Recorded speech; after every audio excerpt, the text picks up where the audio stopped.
3월 9일 큐티에 동참하시는 모든 분들에게 하나님의 은혜와 긍휼과 평강이 있으시기를 축복합니다. 주기도문으로 함께 기도하시겠습니다.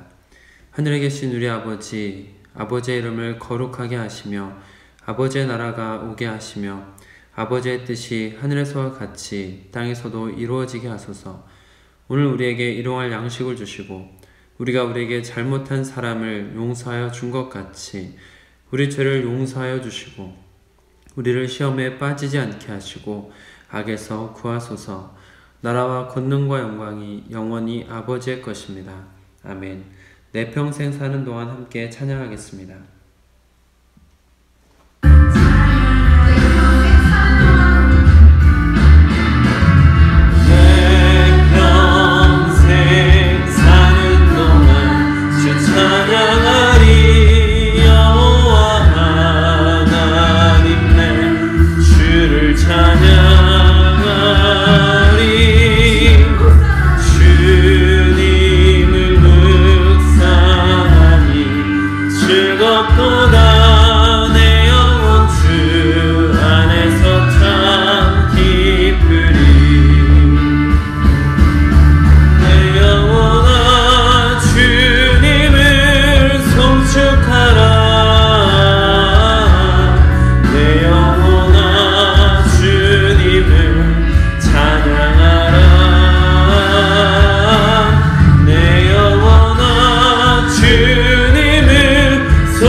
오늘 소원가족 성경 읽기는 마태복음 13장을 함께 읽으시면 되겠습니다.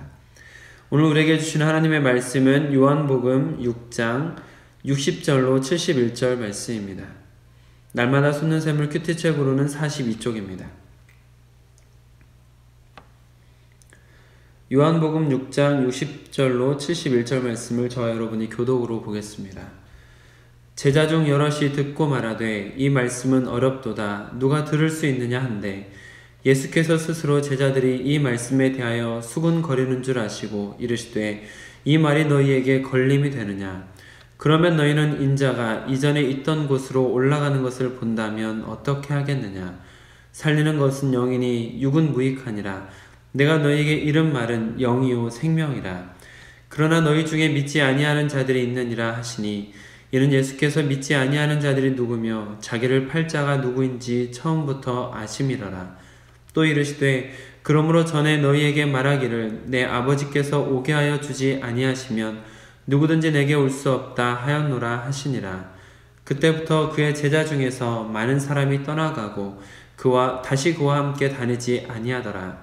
예수께서 12 제자에게 이르시되 너희도 가려느냐 시몬 베드로가 대답하되 주여 영생의 말씀이 주께 있사오니 우리가 누구에게로 가오리이까 우리가 주는 하나님의 거룩하신 자이신 줄 믿고 알았사옵나이다. 예수께서 대답하시되 내가 너희 12를 택하지 아니하였느냐 그러나 너희 중에 한 사람은 마귀니라 하시니 이 말씀은 가룟 시몬의 아들 유다를 가리키심이라. 그는 12 중에 하나로 예수를 팔 자러라. 아멘. 주님 나라 이루소서. 이 말씀 따라 사는 동안 지치지 않게 하시고 이 말씀 따라 사는 동안 주님 나라 이루소서.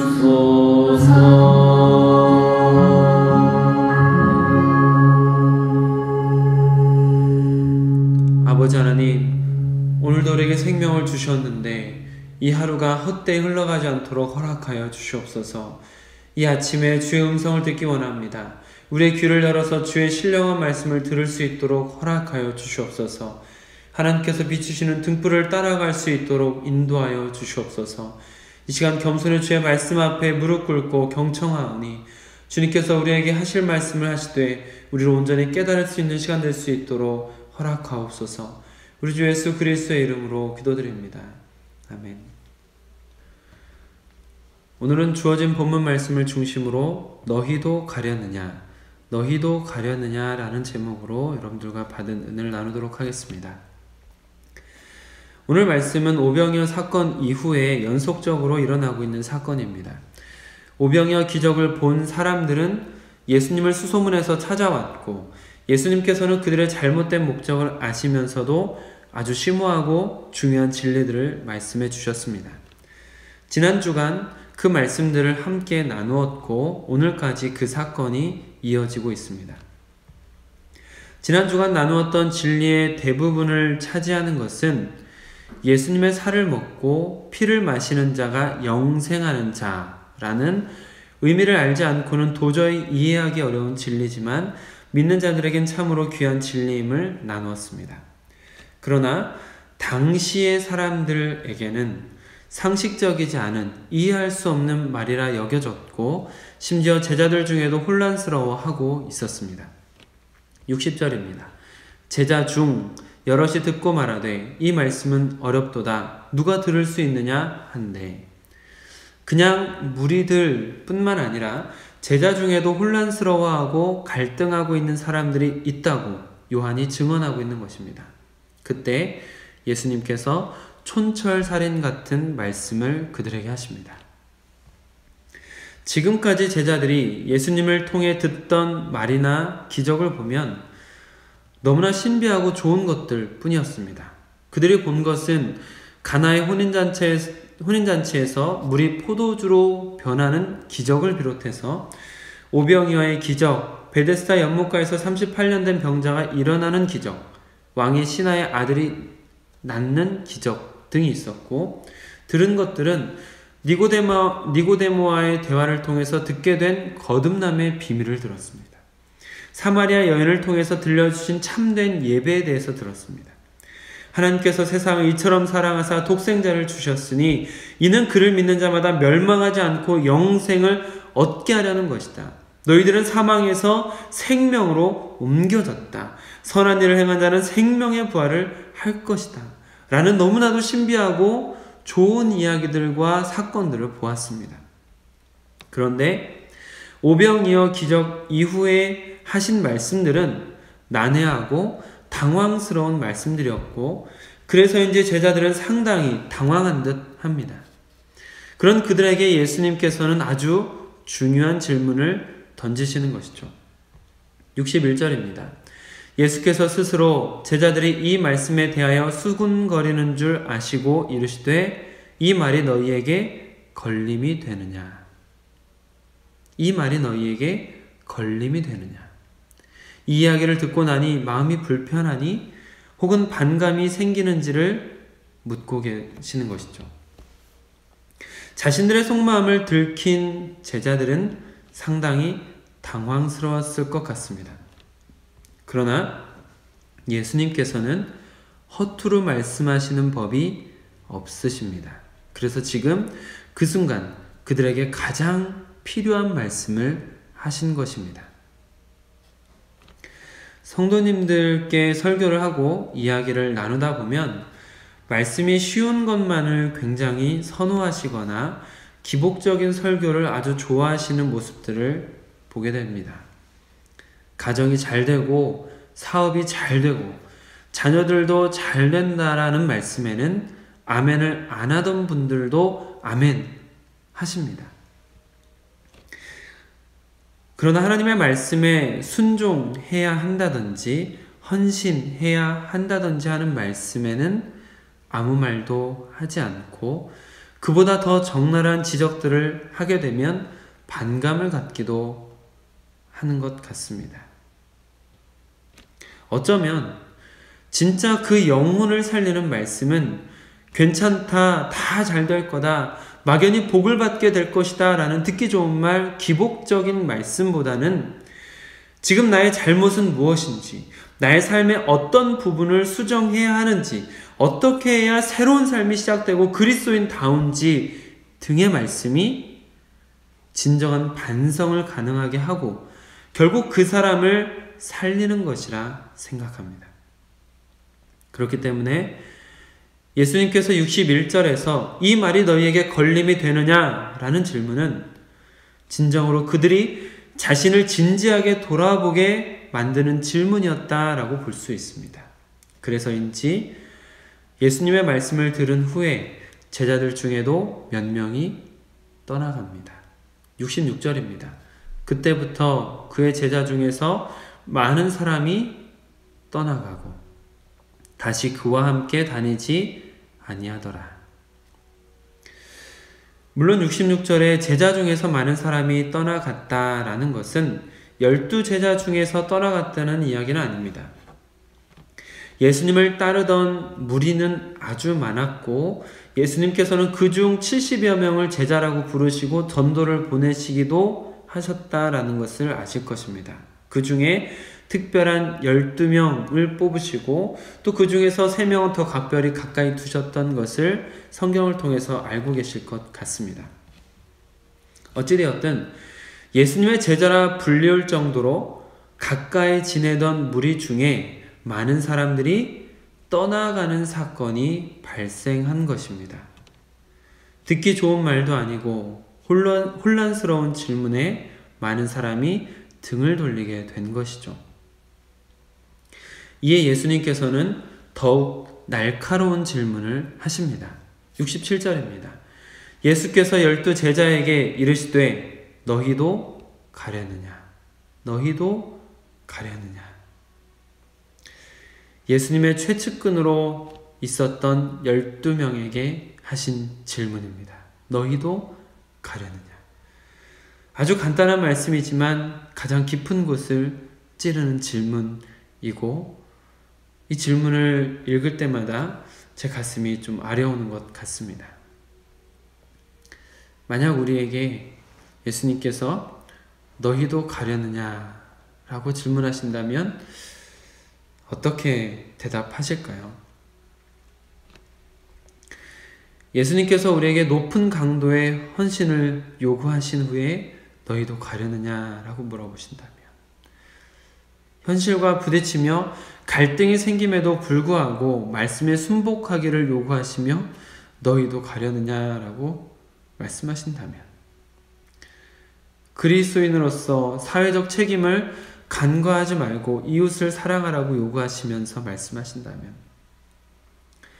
듣기 좋은 소리, 위로의 말들만 하시는 것이 아니라 우리의 영혼의 약한 부분을 칼로 찌르듯 가책을 느끼게 하실 때 많은 사람들은 듣기 좋은 소리를 찾아서 귀에 듣기 좋은 말을 하는 사람들을 찾아서 가는데 우리를 향해서 너희도 가려느냐라고 물어보신다면 여러분께서는 어떻게 대답하고 싶으신가요?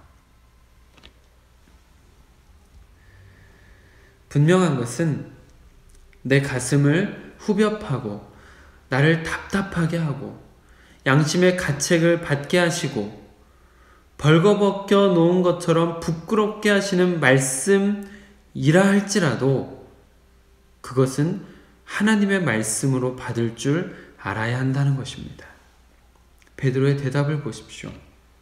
68절, 69절입니다. 시몬 베드로가 대답하되 주여 영생의 말씀이 주께 있사오니 우리가 누구에게로 가오리까? 우리가 주는 하나님의 거룩하신 자이신 줄 믿고 알았사옵나이다. 아멘.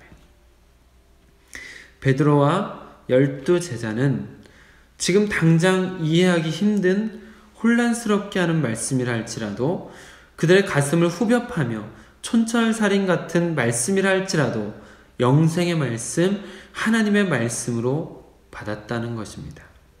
이것이 12제자와 군중들의 차이입니다.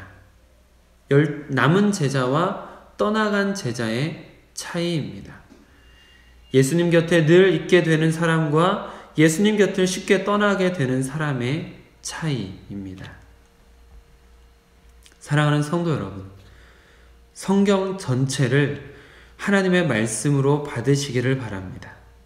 너무나 당연한 말씀이지만 제발 그렇게 하시기를 축복합니다. 많은 분들이 암송하시는 말씀은 대부분 복을 주시고 힘을 주시고 길을 주시는 등의 내용입니다. 물론 그것도 성경 말씀으로 힘이 있고 아주 좋은 말씀들입니다. 그러나 기복적이고 위로하시는 말씀들에 너무 편향적으로 치우쳐 있으면 꼭 들어야 할 말씀을 듣지 못할 때가 많습니다. 잠언 6장에서 게으른 자여 개미에게 가서 그가 하는 것을 보고 지혜를 얻으라. 좀 더 자자, 좀 더 졸자, 손을 모으고 좀 더 누워있자 하면 내 빈궁이 강도같이 오며 내 곤핍이 군사같이 이르리라. 야고보서 1장입니다. 오직 각 사람이 시험을 받는 것은 자기 욕심에 끌려 미혹됨이니 욕심이 잉태한 즉 죄를 낳고 죄가 장성한 즉 사망을 낳느니라. 디모데전서 6장 말씀입니다. 돈을 사랑함이 일만하게 뿌리가 되나니 이것을 탐내는 자들은 미혹을 받아 믿음에서 떠나 많은 근심으로써 자기를 찔렀도다. 아멘. 마음에 찔림이 생기고 듣기는 매우 거북한 말씀들이지만 이 말씀들이 지금 우리를 깨끗게 할 수 있는 말씀들이요, 지금 우리를 살리는 말씀들일 수 있다는 것입니다. 예수님의 말씀을 듣고 어떤 사람들은 예수님 곁을 떠났지만 어떤 사람들은 남아 12제자로 남고 예수님 승천 이후에는 12사도가 되어 예수님의 사역을 이어가는 영광스러운 사람들이 되었습니다. 그렇기 때문에 우리도 하나님께서 주시는 말씀들을 불편하더라도 어렵더라도 거룩한 부담감으로 받고 따라야 할 줄 믿습니다. 코로나19 사태 이후로 대구 경북 지역을 포함한 한국 사회 전반에 경제적 어려움이 찾아오고 있는 실정입니다. 우리 성도님들 중에서도 자영업을 하시는 분들은 그야말로 직격탄을 맞은 것 같은 상황이십니다. 그래서 총회 차원에서 모금 활동을 진행하고 있고 구호 헌금을 통해 대구 경북 지역의 위로 물품이나 작은 교회들의 생활비를 돕는 일을 하고 있습니다. 제가 소원교회 담임하게 된 지 아직 1년이 되지 않았지만 하나님께서는 우리에게 수많은 일을 행하셨습니다. 정말 기적같은 1년을 지냈습니다. 그럼에도 우리는 단 한 번도 재정적인 여유를 가진 적은 없습니다. 청년과 어린이를 빼면 장년 성도 10명인 교회로서 아직 숨 돌릴 틈은 없습니다.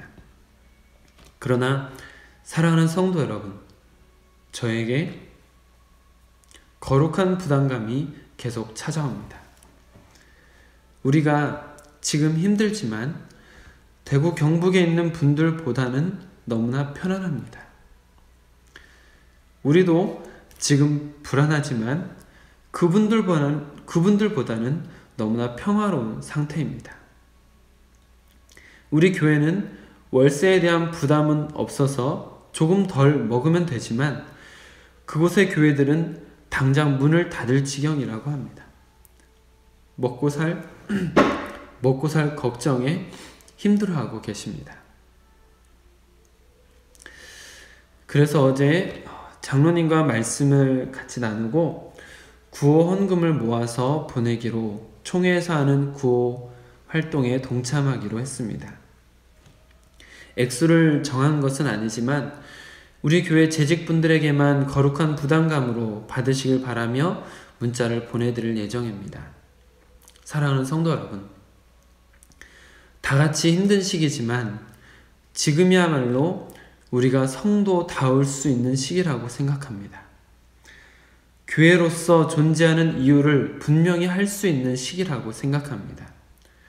큰 교회들이 몇십억씩 구호 헌금을 보내는 것에 비하면 우리는 조족지혈에 불과하겠지만 적어도 우리가 교회임을 잃지는 않는 길이라고 생각합니다. 11조를 보내셔도 됩니다. 그동안 교회에 오지 못하셔서 모아두신 헌금도 보내셔도 괜찮습니다. 전부 다 하나님을 위해서 하나님께 드리는 우리의 헌신이고 믿음의 고백이기 때문입니다. 마지막으로 드린 저의 권면이 오늘 예수님의 말씀처럼 우리에게 불편을 주는 것이 될 수도 있겠다라는 생각이 듭니다. 그러나 어렵다, 힘들다, 불편하다 하여 외면하지 말아주시길 바랍니다. 예수님 곁에 남은 12 제자처럼 이 길이 맞는 길이라면 함께 걸어가 주시길 부탁을 드립니다. 끝까지 바른 길로 동행하시는 여러분들이 되어주셨으면 좋겠습니다. 기도하겠습니다. 아버지 하나님, 우리가 우리 스스로의 두려움에 문을 닫고 꼭꼭 숨어 우리 자신만의 안위를 생각하며 몇 주를 보냈습니다. 우리가 그렇게 생각하는 동안에 어떤 분들은 사투를 벌이며 경제적 어려움을 겪고 교회들도 문을 닫을 지경에 이르렀고 먹을 것이 없어 힘들어하는 분들도 속출하고 있습니다. 주님이 가시라고 하시는 길은 늘 편한 길만 있는 것은 아닌데도 불구하고 우리가 크고 넓은 길만 쫓는 것은 아닌지 돌아보게 하시니 감사합니다. 오늘 우리가 결심하고 또 다짐을 나눈 것은 좁은 길이라고 생각합니다. 우리에게 부담스러운 일이라고 생각합니다. 그러나 주님, 우리도 이 길을 가게 하여 주시옵소서. 그 좁은 길을 걸어갈 수 있도록 용기를 허락하여 주시옵소서. 작은 것이지만 어쩌면 볼품없는 것이지만 우리도 성도답게 하여 주시옵소서. 우리도 교회답게 하여 주시옵소서. 화려하고 멋있는 것은 아니지만 교회가 가야 할 길을 걸어가게 하여 주시옵소서. 오늘 주신 말씀을 통하여 우리 자신을 돌아보고 회개하게 하시니 감사합니다. 우리 자신이, 우리 모든 교회 성도님들이 함께 주님의 길을 걸어가는, 바른 길을 걸어갈 수 있는 우리가 될 수 있도록 허락하여 주시옵소서. 우리 주 예수 그리스도의 이름으로 기도드립니다. 아멘. 오늘 함께 기도하실 때는 코로나19 바이러스로 고통받으시는 분들과 마음의 두려움을 갖고 계시는 분들이 하루속히 치유될 수 있도록 기도해 주시고, 자원하여 섬기시는 의료진 분들의 건강을 위해서도 같이 기도해 주시길 부탁을 드립니다. 전 세계적 어려움을 겪게 되는 이때에 한국 교회와 그리스도인들이 사회적 책임을 잘 감당하도록 기도해 주시면 좋겠습니다. 주님의 이름이, 주님의 이름만이, 오직 주의 이름만 이곳에 있음.